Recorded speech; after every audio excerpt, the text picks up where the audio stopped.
আর কিছুক্ষণের মধ্যেই আমরা জার্মানির এই পোর্ট থেকে বের হয়ে আরেকটা ডেস্টিনেশনে যাব।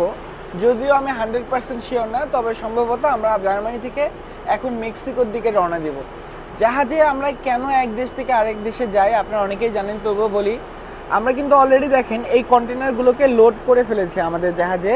আর এই কন্টেনারকে লোড করার জন্য এই যে এখানে কত বড় বড় ক্রেন আছে, এইখানে কন্টেনারগুলো আসে, এই যে কন্টেনারগুলো স্টোর করে রাখা এখানে দেখতেই পাচ্ছেন।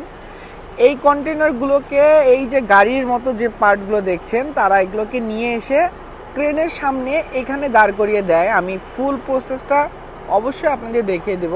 সেখান থেকে এই কন্টেনারগুলোকে আমরা আমাদের জাহাজে এখানে লোড করি। তো কন্টেনার নিয়ে অবশ্যই একটা ফুল ভিডিও করব, যেখানে আমি আপনাদের দেখিয়ে দেব জাহাজে আমরা কতগুলো কন্টেনার একসাথে নেই, কন্টেনারগুলো কোন কোন দেশে নামিয়ে দেই, কন্টেনারের ভিতরে কি কি টাইপের কন্টেনার থাকে, আমরা কেন কন্টেনারগুলোকে নেই, মানে আমরা জাহাজে মূলত আমাদেরকে কেন রাখে বা জাহাজে আমাদেরকে কেন ডিউটি করতে হয়।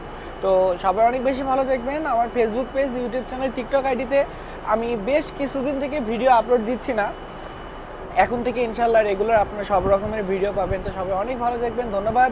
সাথে ছিলাম আমি হৃদয়। ফেসবুক, ইউটিউব, টিকটকে গিয়ে সার্চ করে নেবেন হৃদয় দ্য সেলর লিখে। ধন্যবাদ, আসসালামু আলাইকুম।